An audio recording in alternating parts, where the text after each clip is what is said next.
Shania आवाज आ रही बेटा? ओके गुड, चलो तो अपन अब आगे करते हैं।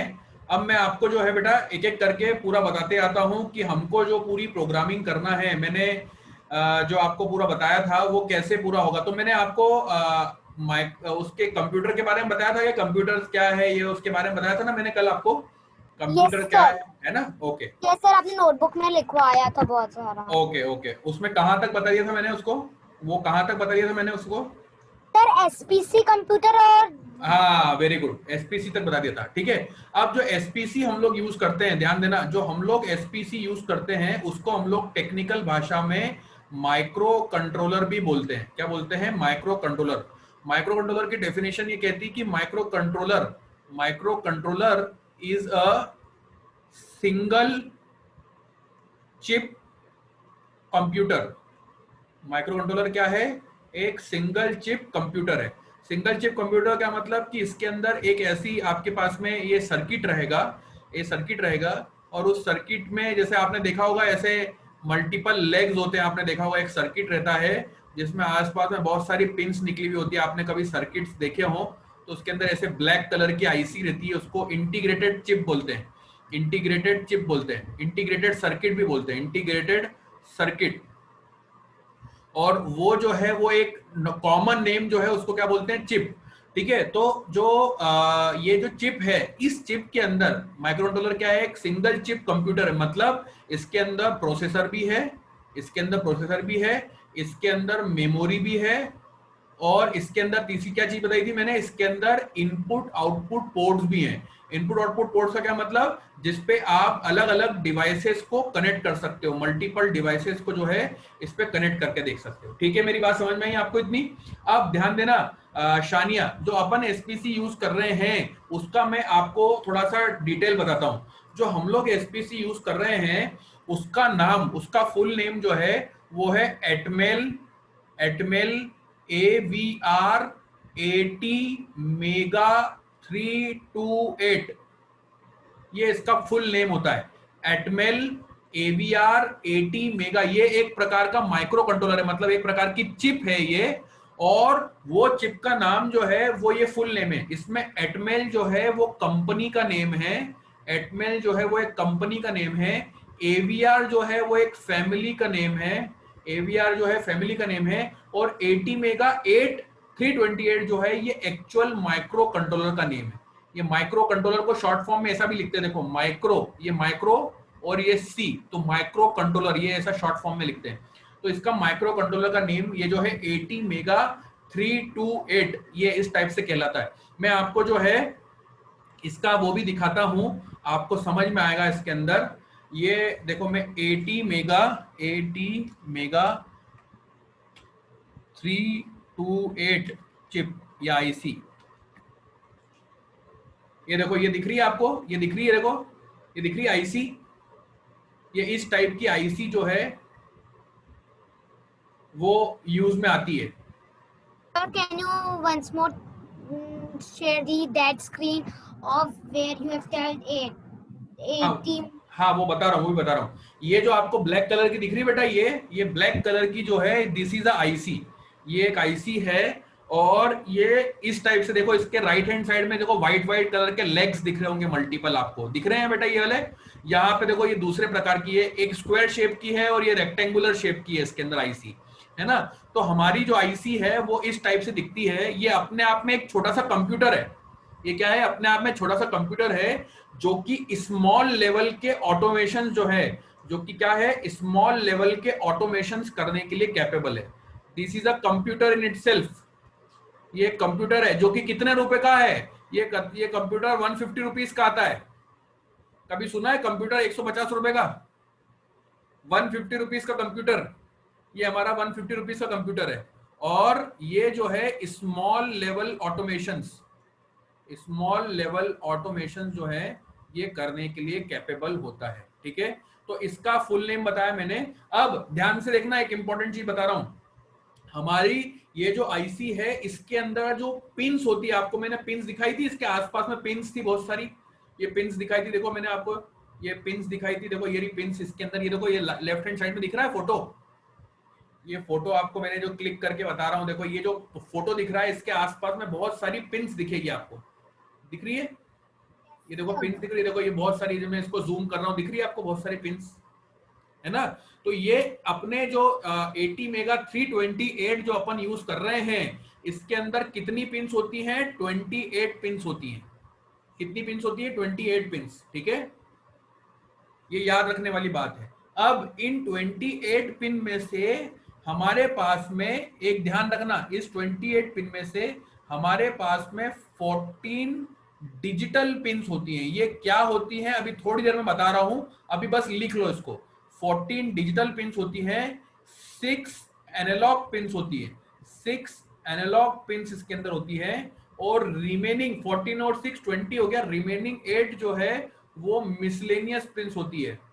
वो मिसलेनियस या सपोर्टिंग पिन्स भी कहते हैं उसको, मिसलेनियस या supporting pin. That we written 6 after 6. 6 analog, ANALOG, analog pins. Shania बेटा समझ में आ रहा है जितना मैं बोल रहा हूं? अभी जिसको एग्जांपल पूरा समझाऊंगा मैं, अभी इसको ऐसे कैसे लिख लो बेटा जरा याद से, ये काम आएगा, आगे तक काम आएगा आपको। Sir, what is written after 8? 8 miscellaneous, miscellaneous pin, miscellaneous या सपोर्टिंग पिन्स भी कहते हैं इनको।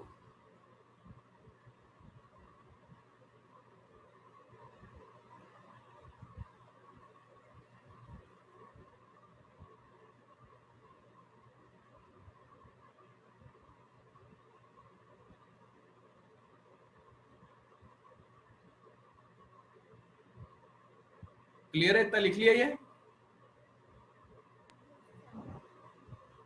इतना लिख लिया Shania, Sharvi? Yes, sir. I have written. Okay, चलो आगे बढ़ते हैं हम लोग। अब ध्यान देना, इसमें एक चीज और बता रहा हूं मैं आपको। जो हम लोग इस माइक्रो कंट्रोलर को या ये स्मॉल कंप्यूटर को, हमको इसको क्या करना पड़ेगा? इसके अंदर कोडिंग करना पड़ेगी। हमको क्या करना पड़ेगा? इसके अंदर कोडिंग करना पड़ेगी। इसको कोडिंग करने के लिए हम एक प्लेटफॉर्म को यूज करते हैं, जिस प्लेटफॉर्म का नाम है आर्डिनो। ये आर्डिनो क्या है ये बताता हूं मैं आपको। देखो आर्डिनो जो है ये एक कम्युनिटी है। This is a community, community मतलब ग्रुप ऑफ पीपल, ऐसा बोल सकते हैं। आर्डिनो इज अ कम्युनिटी जिन्होंने हमें माइक्रो कंट्रोलर, जिसकी मैं भी थोड़ी देर पहले बात करता हूं, माइक्रो कंट्रोलर को इंप्लीमेंट करने का तरीका बताया, इंप्लीमेंट करने का प्रोसीजर बताया। Arduino is a community that has given us the procedure to implement the microcontroller। अब माइक्रोकंट्रोलर का इंप्लीमेंटेशन क्या होता है सर? तो माइक्रोकंट्रोलर का इंप्लीमेंटेशन मतलब इस माइक्रोकंट्रोलर को लेके, इस माइक्रोकंट्रोलर को लेके आपको एक डेवलपमेंट बोर्ड बनाना होता है, एक डेवलपमेंट सर्किट या डेवलपमेंट बोर्ड बनाना होता है। जैसे कि मैं आपको ये बताऊं, ये जो आपका ये जो है माइक्रो कंट्रोलर, इस माइक्रो कंट्रोलर के ऊपर डायरेक्टली आप कोई चीज नहीं लगा सकते। बहुत छोटा, आपके मतलब आप समझ लीजिए ये जो है एकदम बिल्कुल छोटे साइज का, इतने छोटे साइज का अवेलेबल होता है, एकदम बहुत छोटे साइज का एकदम अवेलेबल होता है ये, ठीक है? तो इस छोटे वाले माइक्रो कंट्रोलर पे आप डायरेक्टली कोई चीज नहीं लगा सकते। आपको क्या करना पड़ता है? इस सर्किट को लेके एक पूरा एक बोर्ड बनाना पड़ता है, और उस बोर्ड के ऊपर जो है आपका पूरा की पूरा इंप्लीमेंटेशन होता है। मेरी बात समझ में आ रही है? सो वो जो इंप्लीमेंटेशन है, वो हम जिसको, जो बोर्ड जिसके ऊपर ये पूरा की पूरा सर्किट बनेगा, वो आर्डिनो डेवलपमेंट बोर्ड कहलाएगा। मैं देखो वो भी दिखाता हूं, देखो ये रहा आपका आर्डिनो डेवलपमेंट बोर्ड।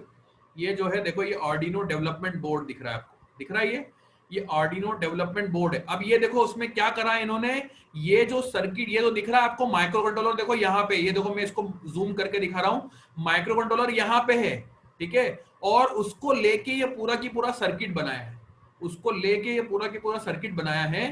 तो इस सर्किट को हम लोग जो है क्या बोलते हैं? आर्डिनो सर्किट बोलते हैं, आर्डिनो डेवलपमेंट बोर्ड बोलते हैं, ठीक है? इस सर्किट को हम लोग आर्डिनो डेवलपमेंट बोर्ड बोलते हैं। और इसके अंदर माइक्रो कंट्रोलर कौन सा लगा हुआ है? ये वाला आपका AVR 80 मेगा 328 माइक्रो कंट्रोलर जो है ये इसके अंदर लगा हुआ है। क्लियर है? मेरी बात समझ में आई आपको? ठीक है।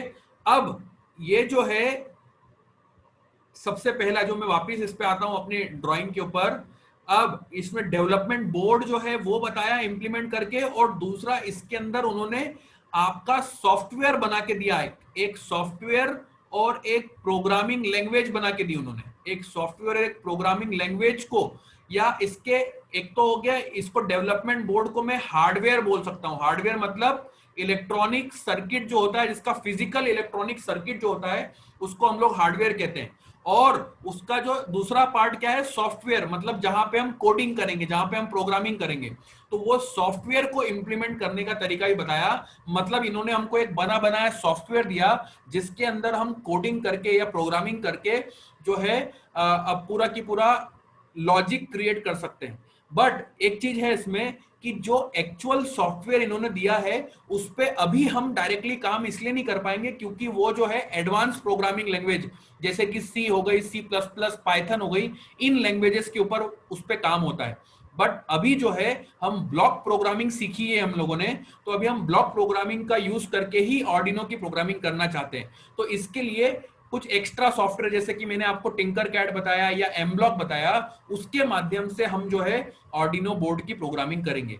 तो ऑर्डिनो जो है ये एक कम्युनिटी है, इसको हम एक कम्युनिटी ऐसा बोल सकते हैं या ग्रुप ऑफ पीपल बोल सकते हैं, जिन्होंने हार्डवेयर को इंप्लीमेंट करने का तरीका बताया और सॉफ्टवेयर को इंप्लीमेंट करने का तरीका बताया। दोनों ही तरीके इन्होंने हमको बताए और उसी को हम लोग जो है वो यूज करने की कोशिश करेंगे। क्लियर है ना? अब ये ऑर्डिनो जो है, इसकी अगर वन लाइन डेफिनेशन की बात करें, हाँ एक चीज इसके अंदर बहुत इंपॉर्टेंट है कि ये एक ओपन सोर्स प्लेटफॉर्म है। Arduino is a open source platform. So open source का क्या मतलब होता है, ये बहुत इंपॉर्टेंट चीज है। ओपन सोर्स प्लेटफॉर्म का मतलब ये होता है कि जिसने इसे बनाया, द इन्वेंटर, जो जिसने भी इसे बनाया, उसने इसका यूसेज, इसका हार्डवेयर और इसका सॉफ्टवेयर का यूसेज फ्री ऑफ कॉस्ट दे दिया। मतलब ये जो इन्वेंटर है उसने, आप इसका जो सॉफ्टवेयर है उसको फ्री डाउनलोड कर सकते हो, इसका सॉफ्टवेयर जो है फ्री में डाउनलोड कर सकते हो, और जो इसका हार्डवेयर है उस हार्डवेयर के डिजाइन्स को भी आप एक्सेस कर सकते हो। इवन जो सॉफ्टवेयर दिया है उस सॉफ्टवेयर का इंटरनल कोड भी आपको फ्री ऑफ कॉस्ट दे दिया, जिससे आप उसको एक्सेस कर सकते हो और अपने हिसाब से चेंजेस कर सकते हो। ऐसे प्रोडक्ट जो कि आप फ्रीली यूज कर सकते हो, अपडेट कर सकते हो, डिस्ट्रीब्यूट कर सकते हो, सब काम फ्री में कर सकते हो, इस टाइप के प्रोडक्ट को हम लोग ओपन सोर्स प्रोडक्ट बोलते हैं। और Arduino is one such open source product which is use world wide. आज वर्ल्ड में सबसे ज्यादा जिस पे काम हो रहा है, जिस पे सबसे ज्यादा काम हो रहा है वर्ल्ड में, वो वन ऑफ द प्लेटफॉर्म जो है, वो इलेक्ट्रॉनिक्स की दुनिया में जो सबसे बड़ा प्लेटफॉर्म है वो है ऑर्डिनो। तो हम उसी को यूज करके हमारा सर्किट्स या हमारे इलेक्ट्रॉनिक के स्मॉल स्मॉल प्रोजेक्ट्स जो हैं उनको बनाने की कोशिश भी करेंगे और उसको इंप्लीमेंट भी करेंगे। What have you written after code? Code ये फ्री, मतलब फ्रीली इसके अंदर फ्रीली यूज कर सकते हैं हम लोग। Is that clear to you Shania, Sharvi? Yes, sir. Okay, Yes. Okay good. चलो तो अब अपन आगे बढ़ते हैं। हम लोग जो है क्या कर रहे थे, हम माइक्रो कंट्रोलर का ही पूरा की पूरा माइक्रो कंट्रोलर को हमने समझा क्या होता है ना? उसका एक कंप्यूटर, मतलब एक कंप्यूटर है या एक ब्रेन है, उस ब्रेन को लेके एक डेवलपमेंट बोर्ड बनाया, उस डेवलपमेंट बोर्ड को हमने ऑर्डिनो कहेंगे, और उसके लिए प्रोग्रामिंग करने के लिए हम लोग या तो एम ब्लॉक या टिंकर कैड को यूज करेंगे। अब एक इंपॉर्टेंट चीज इसके बाद में जो लर्न करना इंपॉर्टेंट है आपके लिए, वो ये कि ये जो ऑर्डिनो बोर्ड है या जो ये आपका माइक्रो कंट्रोलर है, इसको हम लोग क्यों यूज करना चाहते हैं? इसको हम लोग यूज करना चाहते हैं, मैं बार बार इसलिए रिपीट कर रहा हूं कि आपको याद हो जाए। हम क्या करना चाहते हैं? इलेक्ट्रॉनिक्स के प्रोजेक्ट, स्मॉल इलेक्ट्रॉनिक के प्रोजेक्ट्स या ऑटोमेशन करना चाहते हैं, स्मॉल इलेक्ट्रॉनिक प्रोजेक्ट्स या ऑटोमेशन करना चाहते हैं। तो ऑटोमेशन करना चाहते हैं तो ये सर्किट अपने आप में तो कुछ कर नहीं पाएगा। ये जैसे मान लो ये आपका ऑर्डिनो बोर्ड है और इसके अंदर आपका जो है एक ये माइक्रो कंट्रोलर लगा हुआ है अंदर, ठीक है, ये एक माइक्रो कंट्रोलर लगा हुआ है, तो ये अपने आप में तो कुछ कर नहीं सकता। मुझे इसके साथ में अलग अलग डिवाइसेस कनेक्ट करना पड़ेगी ना. I will have to connect multiple devices with it, and then only I can make different projects. Like one of the example is, मुझे automatic fan on off system बनाना है. Automatic fan on off system बनाना है. तो fan on off system के लिए मुझे क्या करना पड़ेगा? एक तो हो गया आपका कंप्यूटर, ये तो हमारे पास में ऑलरेडी है. दूसरा काम मुझे क्या करना पड़ेगा? एक टेम्परेचर सेंसर लगाना पड़ेगा. मुझे एक टेम्परेचर का सेंसर लगाना पड़ेगा जो कि टेम्परेचर को सेंस करेगा.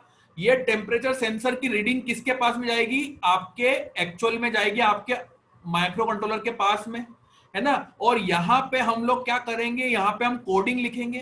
कोडिंग क्या लिखेंगे कि टेम्परेचर की वैल्यू अगर 30 डिग्री सेल्सियस से ज्यादा हो जाए, अगर टेम्परेचर की वैल्यू 30 डिग्री सेल्सियस से ज्यादा हो जाए, तो इसी आर्डिनो, इसी माइक्रो कंट्रोलर से एक डिवाइस और कनेक्टेड है जिसको हमने बोल दिया फैन.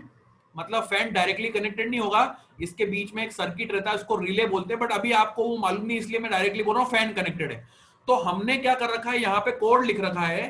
कोड ये लिख रखा है कि टेम्परेचर सेंसर से वैल्यू को रीड करो, चेक करो कि 30 डिग्री सेल्सियस से ज्यादा है क्या.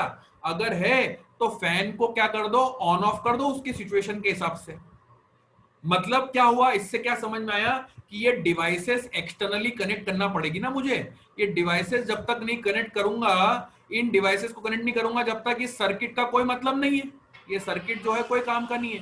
तो डिवाइसेस जो है वो कितने प्रकार की होती है ये समझना हमारे लिए बहुत इंपॉर्टेंट है. What are the different type of devices that we can connect with my microcontroller. ठीक है, तो उसके लिए देखते हैं हम लोग. डिवाइसेस जो है जनरली दो प्रकार की होती है. There are two type of devices available. बहुत इंपॉर्टेंट टॉपिक बता रहा हूं, ध्यान से समझना. Devices are generally of two types. one is digital devices, one is digital devices, and second one is analog devices.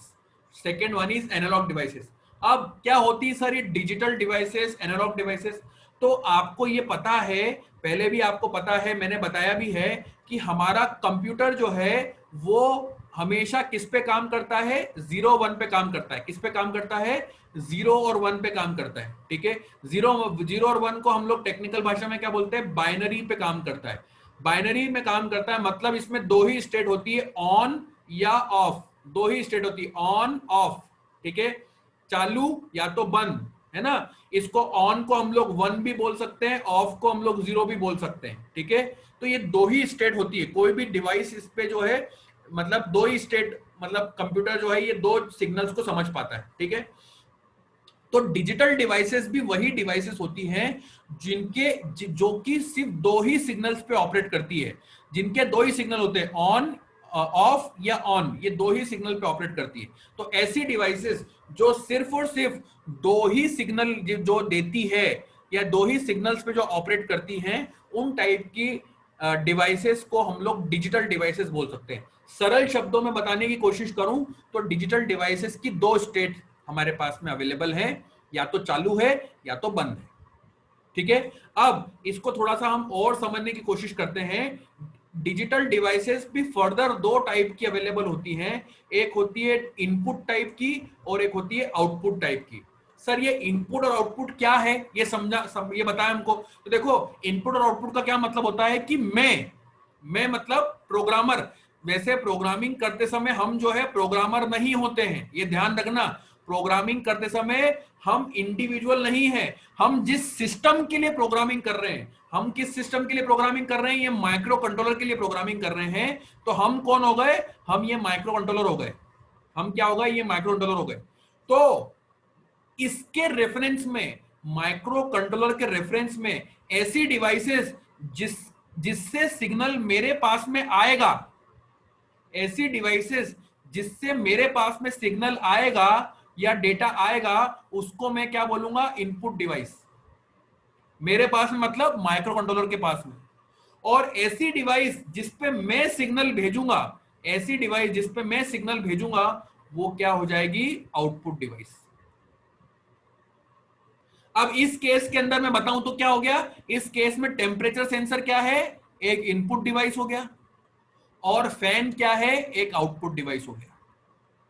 ठीक है, तो ये जो है आपकी डिवाइसेस जो है वो इसी टाइप से होती, दो टाइप की डिवाइसेस होती है, इनपुट और आउटपुट। ये किसके रेफरेंस में, in reference to microcontroller, microcontroller के रेफरेंस में। ठीक है, तो अब डिजिटल में इनपुट डिवाइसेस कौन सी होगी, ऐसी डिवाइस जो मुझे 0 1 दे, मुझे मतलब माइक्रो कंट्रोलर को, ऐसी डिवाइस जो मुझे 0 और 1 सिग्नल दे, कौन सी हो सकती है, ऐसी डिवाइस कौन सी हो सकती है, ऐसी डिवाइस का एग्जांपल है स्विच। ऐसी डिवाइस का एग्जांपल क्या है, स्विच। स्विच क्या होगा, स्विच यहां पे कोई इंसान खड़ा है मान लो, ये इसको प्रेस करेगा, ये स्विच को क्या करेगा, प्रेस करेगा। प्रेस करेगा तो स्विच की दो स्टेट होती है, अपने घर में भी देखा होगा आपने, स्विच बोर्ड पे दो स्टेट होती है, चालू या तो बंद, दो ही होता है। तो जैसे ही स्विच को किसी ने प्रेस करा तो या तो 0 भेजेगा या तो 1 भेजेगा। वो मेरे पास में आएगा, मेरे पास मतलब माइक्रो कंट्रोलर के पास में आएगा, इसको मैं रीड करूंगा और रीड करने के बाद में जो भी टास्क मुझे परफॉर्म करना है वो टास्क परफॉर्म करूंगा। क्लियर है मेरी बात, इतनी समझ में आई? तो इसका एग्जांपल क्या हो जाएगा, स्विच। ठीक, और भी कुछ सेंसर्स, मतलब कुछ स्पेसिफिक डिवाइसेस और भी होती हैं, वो आपको ये समझना है कि वो कंट्रोलर को सिग्नल देती है क्या, और देती है तो 0 1 देती है क्या। अगर देती है तो आप उसको किस टाइप से कंसिडर करोगे, डिजिटल में इनपुट टाइप की डिवाइस। इसमें सिग्नल जो है रीड सिग्नल यूज किया जाता है, इसके अंदर ऑपरेशन जो है वो कौन सा यूज किया जाता है, रीड ऑपरेशन यूज किया जाता है। अब ध्यान देना, डिजिटल में आउटपुट डिवाइस कौन सी होगी, डिजिटल में आउटपुट डिवाइस ऐसी डिवाइस जिसपे मैं मतलब माइक्रो कंट्रोलर 0 और 1 सिग्नल भेज सके और वो ऑपरेट हो सके। तो मैं एग्जांपल ले सकता हूं, इसका एलईडी ले सकता हूं, एक एलईडी लगा दी मैंने, अगर मैं इसको 0 भेजूंगा तो ये बंद हो जाएगी, ऑफ हो जाएगी। अगर मैं इस पे 1 भेजूंगा तो ये ऑन हो जाएगी, मतलब ग्लो हो जाएगी। ठीक है, चालू बंद हो जाएगी डिवाइस। वैसे ही मैं एक एग्जांपल ले सकता हूं, बजर, बजर का एग्जांपल ले सकता हूं। ये बजर जो है, इस पे मैं 0 भेजूंगा तो ये नहीं बजेगा, 1 भेजूंगा तो वो बज जाएगा। वैसे ही मैं एग्जांपल ले सकता हूं मोटर का, एक मोटर का ले सकता हूं। जो मोटर है वो मोटर पे मैंने सिग्नल भेजा 0 तो ये घूमे नहीं घूमेगी, 1 भेजा तो घूमने लग जाएगी। दो ही स्टेट हो सकती है इसके अंदर। अगर मुझे मोटर को सिर्फ चालू बंद करवाना है तो वो डिजिटल में आउटपुट की तरह यूज कर सकता हूं मैं। तो इसका एग्जांपल देखो, डिजिटल में आउटपुट का एग्जांपल क्या हो गया, एलईडी हो गया, है ना, बजर हो गया, फिर आपका क्या हो गया, मोटर हो गई, ये सभी इसके एग्जांपल है। और ध्यान देना, इसके अंदर ऑपरेशन क्या परफॉर्म करना है मुझे, इसके अंदर ऑपरेशन क्या परफॉर्म करते हैं हम लोग, राइट, राइट या सेट ऑपरेशन। इसके अंदर कौन सा ऑपरेशन परफॉर्म करते हैं, राइट ऑपरेशन या सेट ऑपरेशन। दोनों को एक ही, मतलब दोनों का एक ही मतलब है इसके अंदर। आप पूछोगे सर ये चार्ट क्यों बनाना सिखा रहे हो हमको, ये चार्ट क्यों बता रहे हो हम लोग। ये चार्ट इसलिए बता रहा हूं कि चार्ट जब आपको पता हो जाएगा, डिवाइसेस के बारे में जब आपको पता हो जाएगा, और तो एक तो डिवाइस को रिकॉग्नाइज करना आपको आ जाएगा, डिवाइसेस का चार्ट पता हो जाएगा तो डिवाइसेस को रिकॉग्नाइज करना पता लग जाएगा। इन सभी डिवाइसेस जो मैं आपको यहाँ पे चार्ट में मेंशन कर रहा हूं, इनकी प्रोग्रामिंग में अभी आपको आगे आने वाले समय में, आगे आने वाली क्लासेस में करके दिखाऊंगा। बट इनके जैसी और भी बहुत सारी डिवाइसेस होंगी, जिसको मान लो वो मतलब 200 300 500 डिवाइस हो सकती हैं, तो सभी की तो प्रोग्रामिंग करना डिफिकल्ट है एक समय में। तो कल को जब कोई नई डिवाइस भी आपके सामने आएगी तो आप उसको कैसे अप्रोच करना, उसको कैसे कोडिंग करना, उसको कैसे पहचानना, ये आप आसानी से कर सकते हो। आप क्या पूछोगे, ये डिवाइस है, ये कौन सी डिवाइस है, डिजिटल है कि एनालॉग, सामने वाला ना डिजिटल, तो आप पूछोगे इनपुट है कि आउटपुट, वो बोलेगा इनपुट। तो आप फट से याद करोगे कि यार इनपुट के लिए तो मैंने स्विच का प्रोग्राम देख रखा है, मतलब ये जो नई डिवाइस आई है उसका प्रोग्राम भी स्विच से रिलेटेड ही होगा। क्लियर है? So I want to make you all self dependent so that you can be able to program the new devices or the unknown devices by yourself. This is the basic motive. ठीक है, अब दूसरी devices जो majorly आती है use में, वो होती है हमारी एनालॉग डिवाइसेस। तो what is analog devices, digital के दो स्टेट थी, ऑन या ऑफ। ठीक है, तो एनालॉग डिवाइसेस क्या होती है, एनालॉग डिवाइसेस वो होती हैं जिसके अंदर एक मिनिमम स्टेट जैसे 0 है वो तो रहती है, एक मैक्सिमम स्टेट जो 1 होती है वो भी होती है, बट इसके बीच में भी मल्टीपल स्टेट जो है वो होती है। उन टाइप की डिवाइसेस को हम लोग क्या बोलते हैं, एनालॉग डिवाइसेस।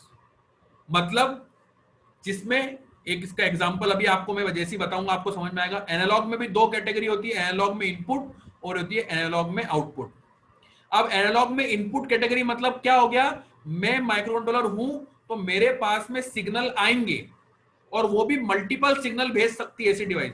तो ऐसी डिवाइस कौन सी हो सकती है, तो यहां पे इसका एग्जांपल होता है ऑल सेंसर्स। जितने भी सेंसर्स हैं, sensor is always a analog input device. Why?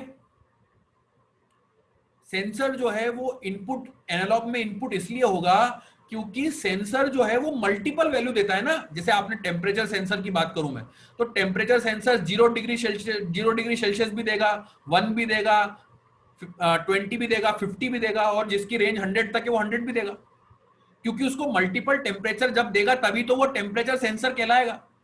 ऐसा टेम्परेचर सेंसर सुना है कभी जो 0 डिग्री सेल्सियस देता हो और डायरेक्टली उसके बाद में 100 डिग्री सेल्सियस देता हो?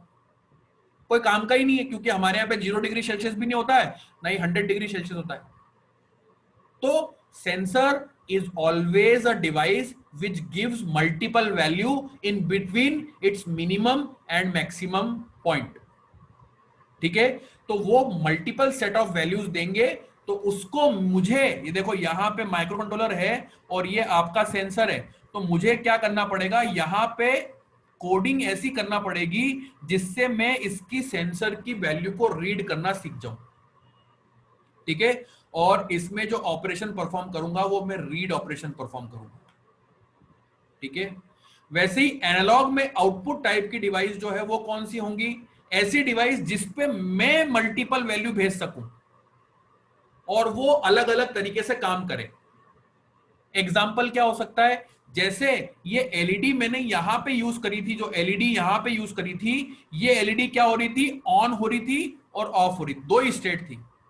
बट अगर मुझे इसी एलईडी को, एलईडी की इंटेंसिटी को कम ज्यादा करना है, मतलब मैं ये चाहता हूं कि एलईडी धीरे धीरे ग्लो हो, फिर डिम हो, फिर ग्लो हो, फिर डिम हो, धीरे धीरे वोल्टेज उसका धीरे धीरे बढ़े तो वो ग्लो होती जाए, धीरे धीरे वोल्टेज कम हो तो वो डिम होती जाए। तो अगर मुझे ये काम करवाना है तो मुझे उसको एनालॉग में आउटपुट की तरह कंसिडर करना होगा। तो यहां पे ये एलईडी हो जाएगी।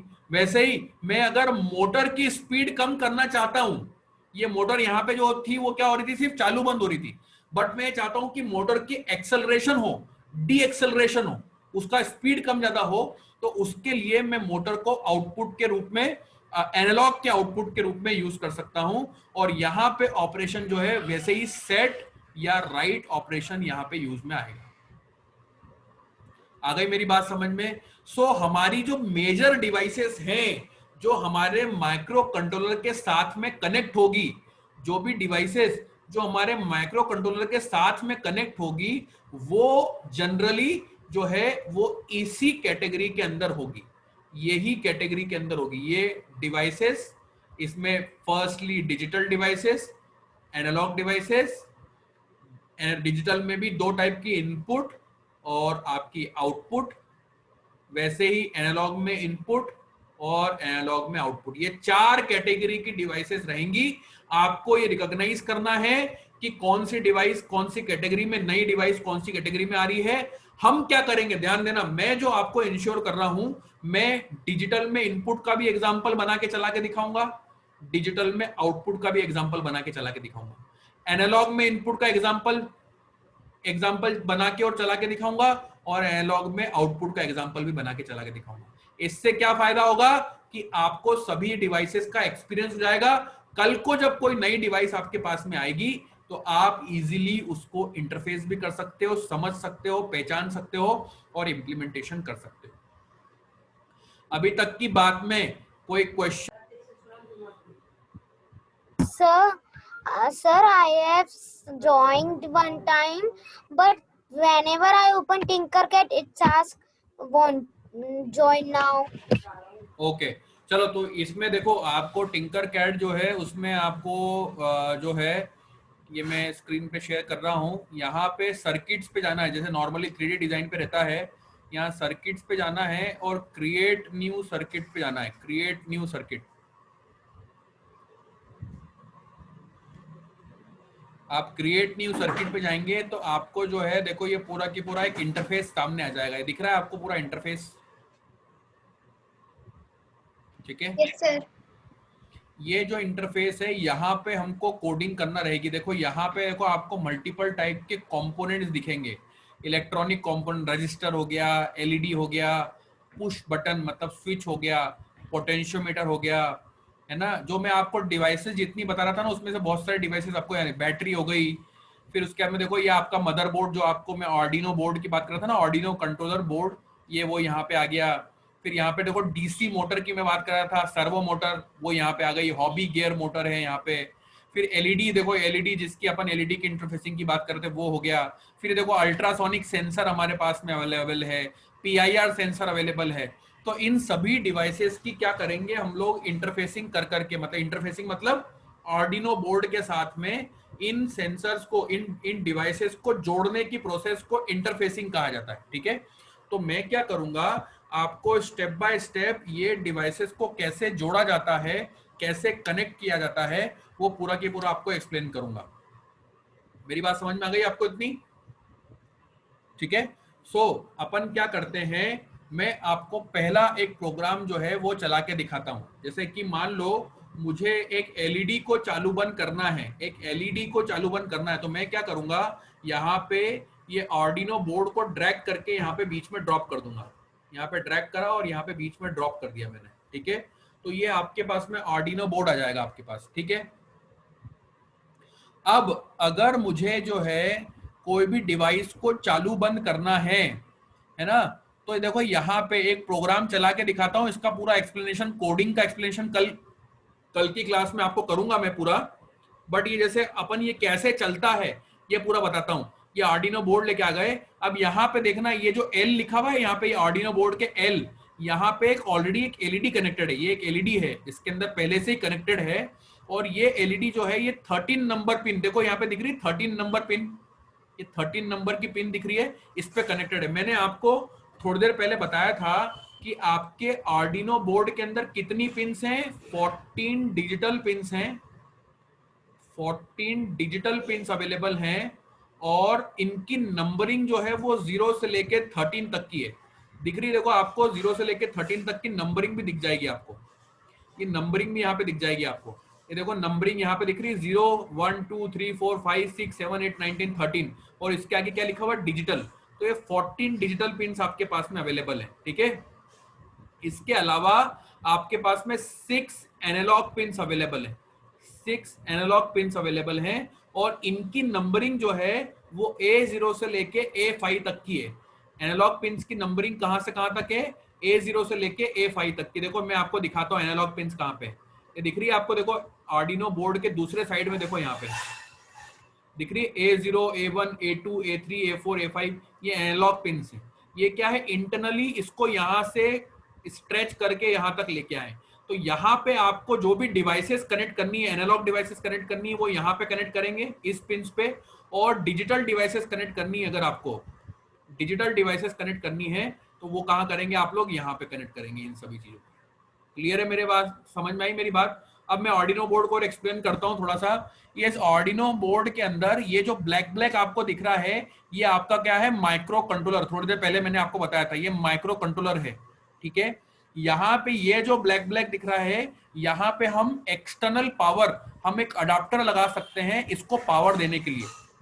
अच्छी बात क्या है मालूम है, यहाँ पे आपके पास में यूएसबी जो दिख रहा है, यहाँ से यूएसबी, ये जो है यहाँ पे यूएसबी कनेक्ट करते हैं हम लोग एक्सटर्नल। जैसे आपको कंप्यूटर से, आपने कंप्यूटर में कोड बनाया और आपको एक्चुअल हार्डवेयर पे उसको डालना है, तो आपको यहाँ पे यूएसबी केबल कनेक्ट करना पड़ेगी और दूसरा एंड जो है वो आपके कंप्यूटर पे कनेक्ट करना पड़ेगा। और जो भी आप कोड बनाओगे वो वहां से जैसे ही आप अपलोड करोगे, वो जो है वो अपलोड आपके आर्डिनो बोर्ड में जाएगा। आप पूछोगे सर टिंकर कैड में हो सकता है क्या, तो टिंकर कैड में नहीं हो पाएगा। एम ब्लॉक जो है, एम ब्लॉक से आप डायरेक्टली एक्चुअल हार्डवेयर पे भी आप उसके अंदर कोड डाल सकते हो, ठीक है। तो यहाँ पे ये यूएसबी केबल जो है वो यहाँ से कनेक्ट होती है ना। और इस यूएसबी केबल का फायदा ये है कि इस यूएसबी केबल से आपको 5 वोल्ट, मतलब जो इस आर्डिनो बोर्ड को चलाने के लिए पावर जो चाहिए रहता है, वो पावर भी आपको इनिशियल केस में यहीं से मिल जाएगा। बट आप हमेशा तो उसको यूएसबी से केबल से कनेक्ट करके रख नहीं सकते। लेट से मैंने एक कोड डाल दिया घर का ऑटोमेशन करने के लिए, तो मैं हमेशा थोड़ी उसके साथ साथ में लैपटॉप लेके घूमता रहूंगा उसको पावर देने के लिए। तो फिर मैं क्या करूंगा, इसका यूएसबी केबल यहाँ से निकाल दूंगा और यहाँ पे मैं अडाप्टर लगा दूंगा, एक्सटर्नल अडाप्टर लगा दूंगा या बैटरी कनेक्ट कर दूंगा और उसको मैं इंडिविजुअली चला सकता हूँ। इसकी अच्छी बात क्या है मालूम है, इस माइक्रो कंट्रोलर की, एक बार इसके अंदर कोड डल जाता है तो बार बार डालने की जरूरत नहीं है आपको। जो आपका कोड डला हुआ है वो वैसे की वैसी बना रहता है। आप पूछोगे सर मुझे अगर कोई नया अपडेशन करना है तो क्या करेंगे? हाँ, वो आप कर सकते हो। जब आप नया कोड डालोगे तो पुराना कोड अपने आप पूरा हट जाएगा और नया कोड आ जाएगा उसके अंदर। मतलब आप इसको रीराइट कर सकते हो, बार बार रीयूज कर सकते हो अलग अलग प्रोजेक्ट्स के अंदर। क्लियर है मेरी बात? तो ये बहुत इंपॉर्टेंट चीज है इसके अंदर कि आप जो है ये माइक्रोकंट्रोलर के अंदर कोडिंग यहां से कर पाएंगे। हाँ बोलो बेटा। Sir, yesterday I was joining the Tinkercad, but when I am typing the Hindi में बोलो बेटा, username, हिंदी में बोलो। सर जब मैं अपना नाम डाल रही हूँ यूजर नेम में, पर वो बोल रहे user name is not available. बेटा एक बार रजिस्ट्रेशन की प्रोसेस वापस कर लो, एक बार जो आपने कल किया था, और जो रजिस्ट्रेशन करते समय यूजर नेम पासवर्ड या जो भी आप ईमेल आईडी को यूज कर रहे हो उसको याद रखो या कहीं पे लिख लो, तो बार बार आपको परेशानी नहीं जाएगी उसके अंदर। क्लियर है? तो एक बार वापस प्रोसेस कर लेना इसकी पूरी, है ना। तो ये आपका आर्डिनो बोर्ड है, यहाँ पे इसके अंदर हम लोग को कोडिंग करना होगी, ठीक है। अब जब भी आपको कोड इसके अंदर डालना है तो आप इसके अंदर एक बना बनाया कोड पहले से इसमें डला हुआ है, मैं उसको चला के दिखाता हूं। देखो यहाँ पे एक ऑलरेडी कोड बना हुआ है, जो ये 13 नंबर पे यहाँ पे जो एलईडी कनेक्टेड है, ये इसमें कोड ऐसा डाला है कि वो चालू होगी बंद होगी, चालू होगी बंद होगी। वो कोड कैसे चलेगा कैसे बनेगा वो कल बताऊंगा मैं, but just to let you know कि हाउ टू सिमुलेट, अगर मुझे इस सर्किट को चला के देखना है तो कैसे चलेगा वो बता रहा हूं। तो आपने यहाँ पे जैसे ही आप इसको कनेक्ट, जैसे अभी देखो यूएसबी इसमें कनेक्टेड नहीं है, जैसे ही मैं यहाँ पे इसको चलाना चाहता हूं तो चलाने के लिए स्टार्ट सिमुलेशन जैसे ही करूंगा मैं, तो देखो यूएसबी कनेक्ट हो जाएगी और देखो ये एलईडी 1 चालू हो रही है, देखो 1 सेकंड के लिए चालू हो रही है और 1 सेकंड के लिए बंद हो रही है। देखो जूम करके दिखा रहा हूं मैं, आप लोग दिख रहा है, 1 सेकंड के लिए चालू हो रही है, 1 सेकंड के लिए बंद हो रही है, फिर 1 सेकंड के लिए चालू हो रही है, 1 सेकंड के लिए बंद हो रही है, ठीक है। तो इस टाइप से कल अपन भी कोड पूरा बना के देखेंगे, एक्चुअल में कैसे बनेगा, कहां से ढूंढना है, क्या करना है, सब चीजें कल बताऊंगा मैं आपको। बट इस टाइप से हम लोग ऑनलाइन टूल के थ्रू, आपको इसके लिए कोई हार्डवेयर की जरूरत नहीं है। पहले जनरली लोग बोलते थे ना कि यार रोबोटिक्स अगर इलेक्ट्रॉनिक्स करना है तो विदाउट हार्डवेयर कैसे करेंगे, तो हमारे पास में ये जो टूल है टिंकरकैड, यहाँ पे हम लोग कोडिंग जो है वो कर भी सकते हैं और उसको लाइव चला के भी देख सकते हैं। हाँ, मेरे कुछ जैसे आपके एक और बैच चल रही है मेरी, उस बैच में कुछ स्टूडेंट हैं जो लोग ये चाहते हैं कि हमारे पास में सर हम लोग खुद का फिजिकल सर्किट हमारे पास में हो, कि हम डायरेक्टली हमारे सर्किट पे खुद बना के देखें। तो वो सर्किट जो है, वो जो लिस्ट ऑफ कंपोनेंट्स है, वो आप चाहो तो मेरे से ले सकते हो, ऑनलाइन ऑर्डर कर सकते हो और अपने लिए खुद के लिए बुलवा सकते हो। आपको मेरी कोई हेल्प चाहिए उसको खरीदने में तो मैं भी आपको खरीद के उसको दे सकता हूं। तो वो फिजिकल चीज जो होगी उसमें यही कोड जो आप यहां बना रहे हो, ऑनलाइन चला के देख रहे हो, उसको आप लाइव फिजिकल हार्डवेयर पे भी चला के देख सकते हो आने वाले समय में, अगर आप चाहो तो। और नहीं चाहते हो तो आप ऑनलाइन तो इसको वैसे की वैसे जैसा है, आप मैं जो कोड बताऊंगा वो कि वही कोड यहाँ पे हम चला के लाइव देख लेंगे। क्लियर है? इतनी बात समझ में आ गई आप लोग को? अगर इसमें कोई डाउट, क्वेश्चन, क्वेरीज हो तो मेरे से पूछो।